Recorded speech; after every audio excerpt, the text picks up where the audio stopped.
The very easiest thing you can do to spiff up your house on the outside is make a few find replace style updates to the details. For example, you can replace colonial style carriage lights by your garage door with more modern globe lights. Switch out a boring mailbox for a colorful mod box. Upgrade your house numbers. But I don't actually recommend a simple find replace option for house numbers. Instead, I encourage you to dream a little bigger, metaphorically and literally. For instance, you might take off those little hard to see house numbers by the front door and pop in a more dramatic vertical stack of them on the face of the house by the garage door, or an accent fence, or incorporate it into the landscaping. Plus, you can literally make them bigger. Too big isn't really possible for house numbers, in my opinion. Today, I'm sharing a trio of chats I recently had with Brandy McLain, founder of Modern House Numbers, and we'll be digging into topics of how to fit numbers into your landscaping in creative ways, the right size for practical factors like municipal code and visibility, but also how to get bonus style points. And because I love to share the really nerdy stuff with you, Brandy's going to give us a little history on why we have house numbers in the first place and how they've changed over time in this country. Hey there, welcome back to Mid-Mod Remodel. This is the show about updating MCM homes, helping you match a mid-century home to your modern life. I'm your host, Della Hansman, architect and mid-century ranch enthusiast. You're listening to episode 1804. Brandy, by the way, is more than the go-to person for great advice on stylish house numbers. She's a fellow architecture school grad and friend of the pod. We chatted last March, episode 1111, if you're curious, about all things front of house upgrade. She is a good time. Make sure to give Modern House Numbers a follow. And you do want this because their website and their social media feed are just filled with fun photos of great houses that sport their product. And you can get inspired both to pick out new house numbers for your house, as well as just see a bunch of sweet modern and mid-century houses featured. So I'll pop all the links you need to follow Modern House Numbers in the show notes page. Find that at midmod-midwest.com/1804. Here we go.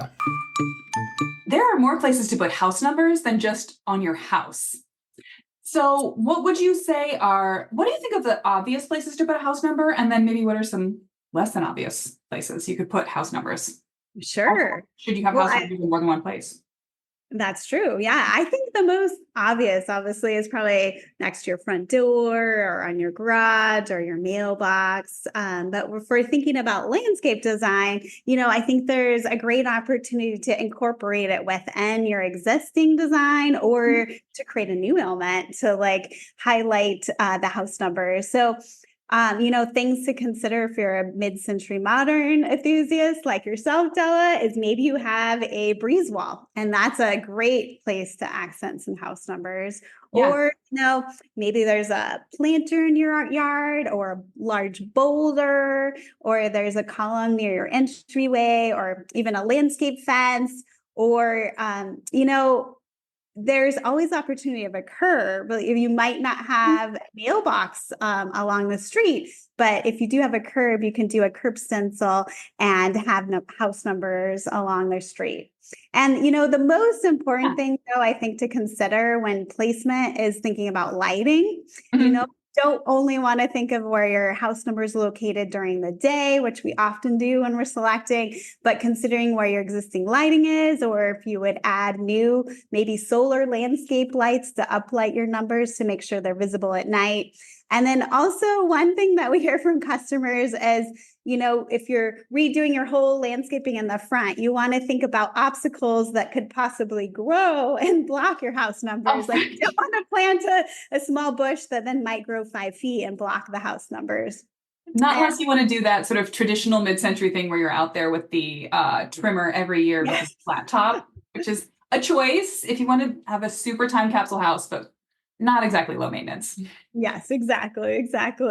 And, visibility is always key. It's great to pick numbers that accent your style, but if they're not visible for the street or emergency responders, then we kind of miss the boat. And then also, I think there's an opportunity to maybe match the existing architecture style when you're picking a color of the finish, for example, or some landscape elements.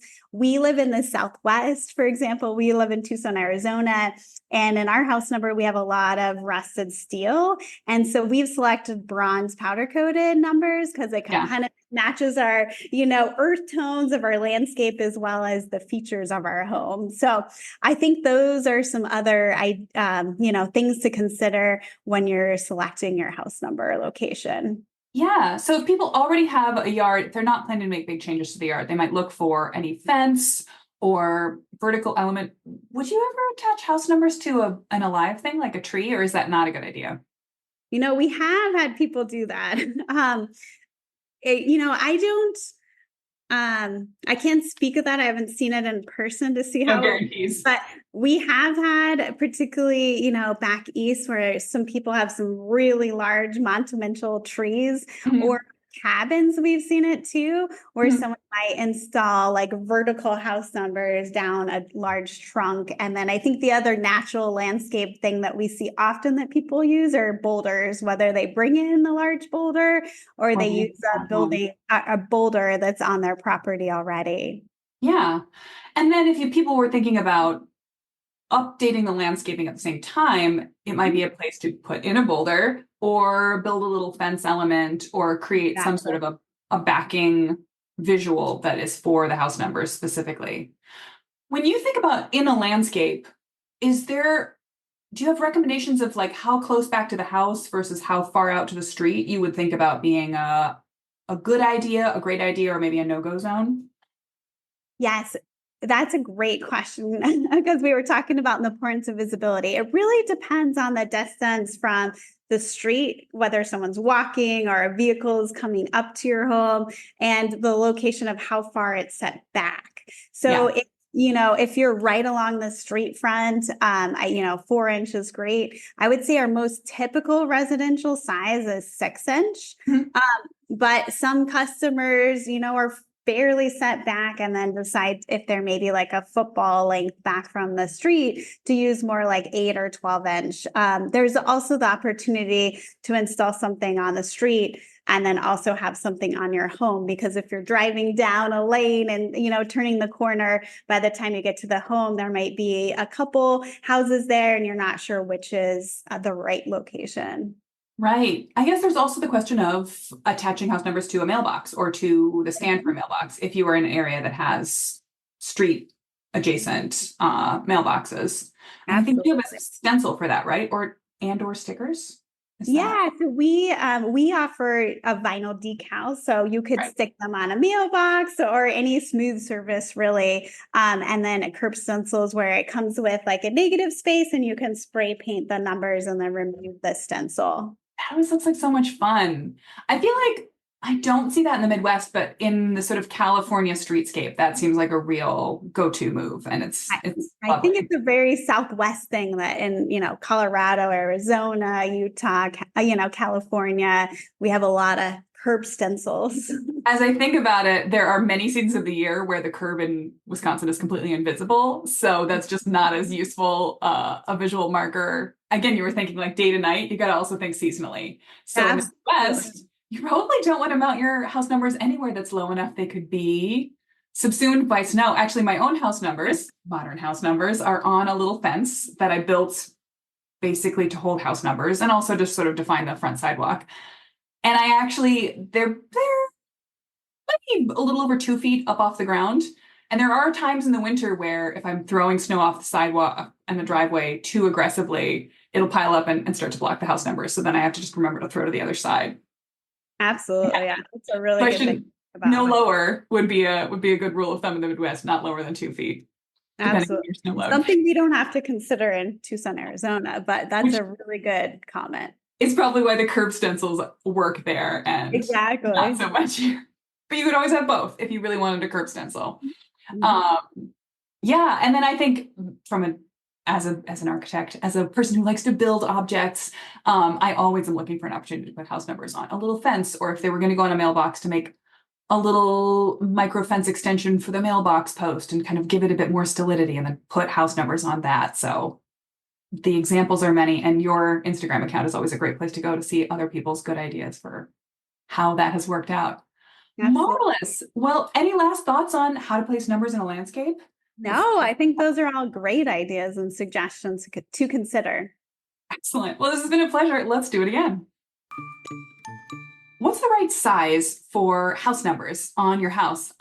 So today I've got a real treat because Brandy has teased to me that she has some history of the sizing of house numbers to get into, and I don't know what it is. And I'm super excited. So let's talk about what's the right size for house number sizes, the right size for house numbers today and in the past, and why that has changed.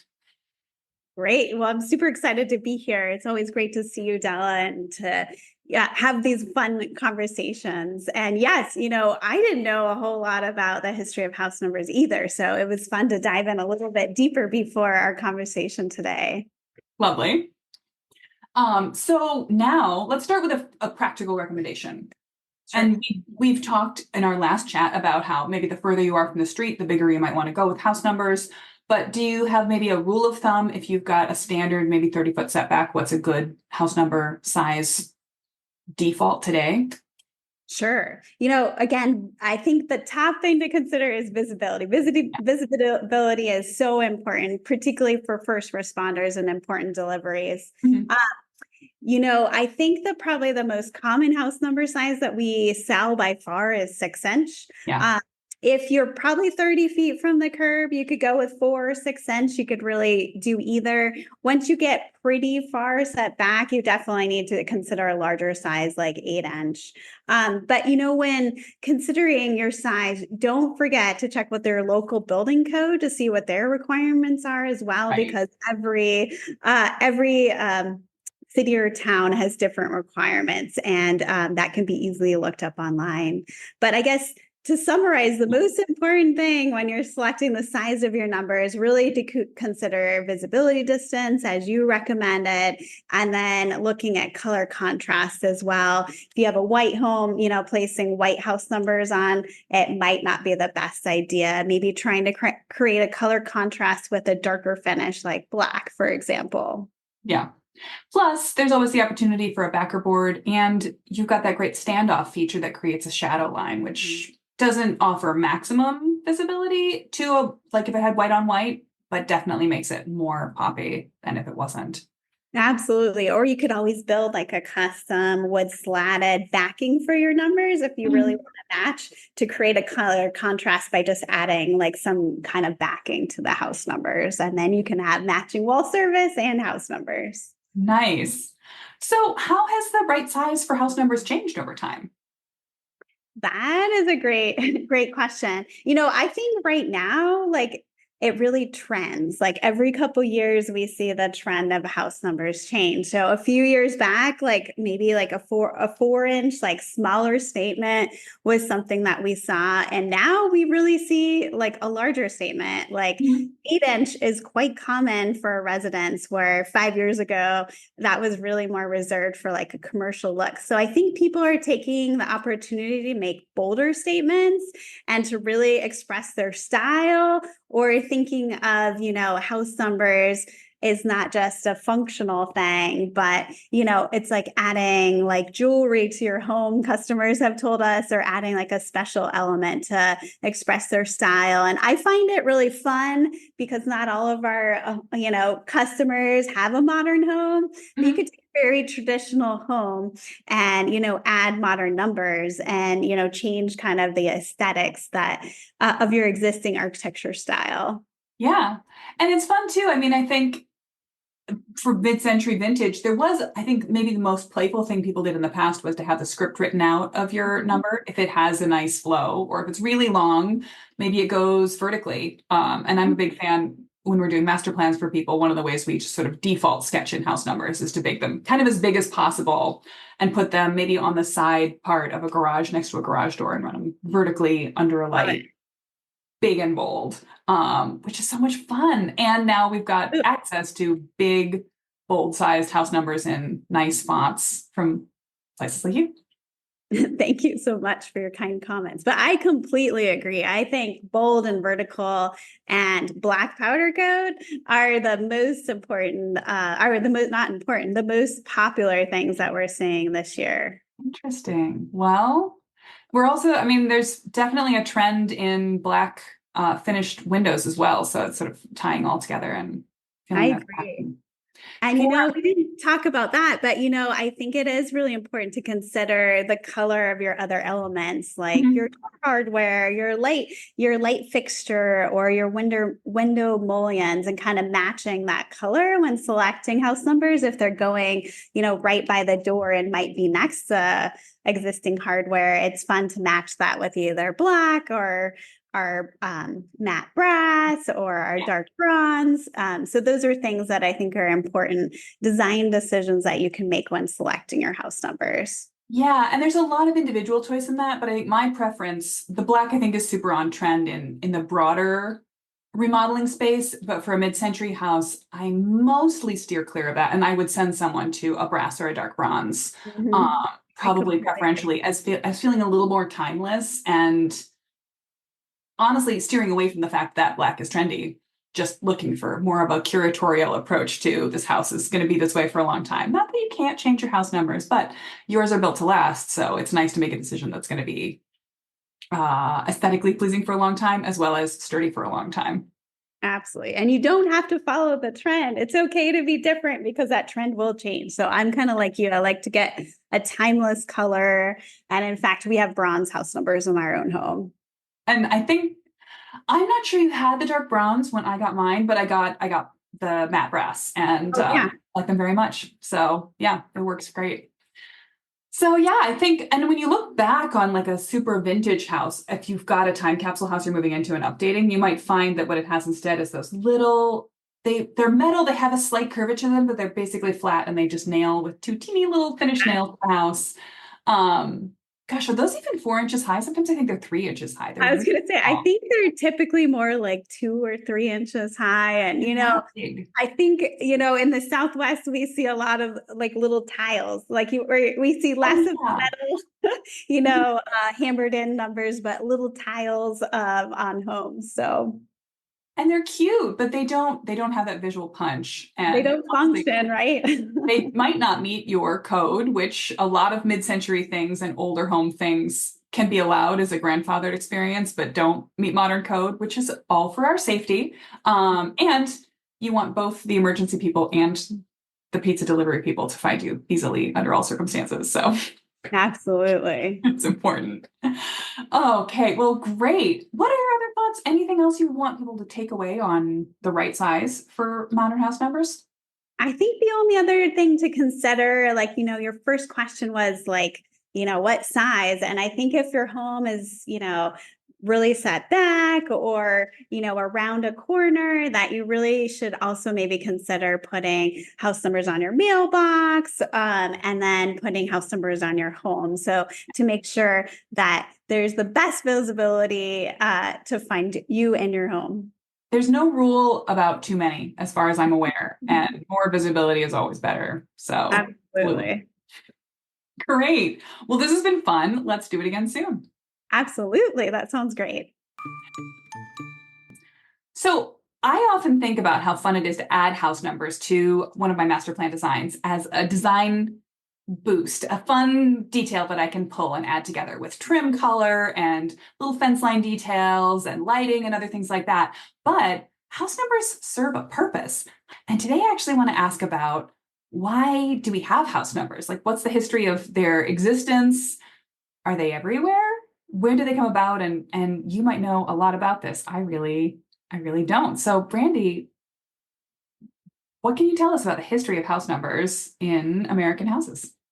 Sure. I don't think it's something that a lot of people consider. It's something that, is essential part of like modern urban life these days. So house numbers were first established in America in 1856, and they were created during the Industrial Revolution, Not where late. rapid expansion of cities and house numbering became essential for city planning, postal deliveries, and emergency services. Today the global standard of house numbering exists, although it might change a little bit from country to region. For example, in the US, we have a standard of one side of the street having odd number house numbers and the other side of the street having even house numbers, but that Oh, of doesn't exist course. across the world. So, house numbering plays a critical role in not only organization of a city, navigation, as well as emergency services, while still providing you an opportunity to express your personal style and design. That's amazing. Yeah, and I've been in Europe and I've been out of Europe in places where building numbers are not even an odd, but it never actually occurred to me that that is a universal standard in the US. It is. Maybe, do you know, is it like always east versus west, or is it just opposite sides of the street in whatever way the street makes place? I guess. It goes, I was curious about that too. So I actually looked that up. It can be east to west or north to south. It really just depends on the area. Fascinating. Cool. And So wow, the 1850s. That's more recent than I would have thought. I did too. I was shocked it was yeah, it was then. And I think another standard thing that I saw across when I was doing my research is that the standard size now from the past, as we previously talked about, where house numbers might be 2 or 3 inches on your home, Mhm. really ranges from like thick 5 to 8 inches. So those are kind of the across the US city building code standards. Interesting. Well, it makes sense. I mean, I think there was probably a time when a local postal carrier might have just known the last name of everybody on their route and known what house to take things to, just like telephone operators would have known who to bring through on a telephone line. But at this point, there are so many addresses and getting things so much national shipping and international shipping that if there wasn't a system that anybody could go find that house, it wouldn't work properly. Although it can still make chaos. I regularly, no ding on the postal service, they are overworked folks, but I regularly get mail for my house number, but like 2 or 3 streets over, and then have to go on a dog walk and take the packages where they belong. That seems to be the most common mistake. Same number, wrong street, which is interesting as a statement of how much the number is the thing that somebody, a person or a machine, is relating to, and they're paying less attention to those pesky words. Absolutely. Yeah, and I don't think we realize too, like it's just such a technology thing that we always have with us now is navigation. When I was little, we went on vacation, you had a map and you were looking at the freeways, but now we have such rapid like technology with us that if I'm looking to find Della's house, I type it in and boom, it tells me how to get there. So I think the navigation of how you get from one place to another is really changed over time, even, over the last 25 years, it's rapidly changed with the use of technology. I think that's true. And I think now we used to sort of navigate more by neighborhood and then maybe cross streets. And it was a lot more about the name of the place. And That's now I feel like the first thing you do is you put it into your phone or your computer window search bar. One of the things I love in technology is when I have a new client or prospective client and someone calls me for advice about the house, they tell me their address and I put it into Google and get their Zillow listing. And this oh, has been like sometimes a family transfer or an off-market sale won't show up, but I get this sort of glimpse into a nice set of realtor organized photographs and everything. But the funny thing is, sometimes I'll start to get suggestions that are pretty close to accurate just from the number itself before I even put in the street name or the city. yeah, it Literally starts with the rural route, and it's like populating for six it. numbers. Yeah. Yeah, it's fun. I hadn't thought about it that way, but we really do live in an interconnected age when the number on a house needs to be standard and it needs to be kind of the most important thing about the address rather than the old Thompson place on Bridge Lane, you know? Yeah, exactly. And I guess as we, are less as our, populations grow and, the telephone operator, as you were saying, doesn't know every family in the community anymore. So the numbers are even more important. Do you mind? Well, this sort of circles back around because I think people also, well-to-do people used to also have names for their properties.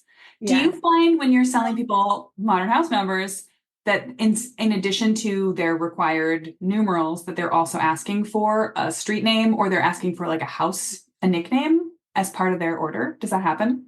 We do. Yeah. Typically, It's typically an install that's next to the door where they might do like a 2-line install with the first line being like larger, maybe 8-inch house numbers, and then their family name or a residence name if they have a nickname, as you were saying, smaller, maybe like 4-inch letters underneath. And we see that with like large plaques that we sell as well. But I do think that's fun. And, a couple of things that we've done the last couple of years is people had made like logos for their homes. They might not have a name for their home, but we did one that had like, it was a graphic designer, and they had made this delicate looking palm tree for their home, and they lived in Florida. And so they wanted a couple different plaques to put around their property of their home's logo. So that was something new I hadn't seen before. Oh, that's fun. That is a really fun thing to think about creating for your house if you're designing, or if you want to engage with someone designing to make one for you. I'm sure that's an